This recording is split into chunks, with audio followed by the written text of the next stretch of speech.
கோடை வெப்பத்தை தவிர்க்க கொடைக்கானலில் குவிந்த சுற்றுலா பயணிகள் ஆர்வம் காட்டி வருவதால் சுமார் 10 கிலோமீட்டர் தூரத்திற்கு வாகனங்கள் அணிவகுத்து ஊர்தி செல்ல வேண்டிய நிலை ஏற்பட்டிருக்கிறது. இது தொடர்பான கூடுதல் விவரங்களோடு இணைகிறார் எமது செய்தியாளர் அரவிந்த். வணக்கம் அரவிந்த், உங்களிடம் இருக்கும் தகவல்களை சொல்லுங்க.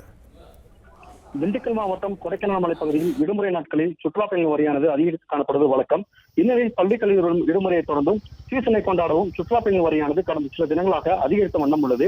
இதையடுத்து கொடைக்கானல் மலைப்பகுதியில் நேற்று கடும் போக்குவரத்து நெரிசல் மிகுந்த காணப்பட்ட நிலையில் 2வது நாளாக இன்றும் வெளிநீர்வீழ்ச்சி அருவி, ஊராட்சி நகர், சீனிவாசபுரம், மூஞ்சிக்கல், ஏரிச்சாலை உள்ளிட்ட நகரின் பல்வேறு பகுதிகளில் தொடர்ந்து போக்குவரத்து நெரிசல் மிகுந்த காணப்படுகிறது. மேலும் மணப்பறை காட்டப்பட்டுள்ள சுற்றுலாத்தலங்களுக்கு செல்லும் சாலையான பாம்பாபுரம், அப்சர்வேட்டரி, அப்பர் லேக் வியூ உள்ளிட்ட சாலைகளில் கடும் போக்குவரத்து நெரிசல் நீண்டு காணப்படுகிறது.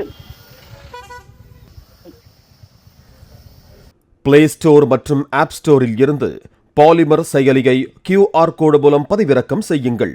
செய்திகளை உடனுக்குடன் பெறுங்கள்.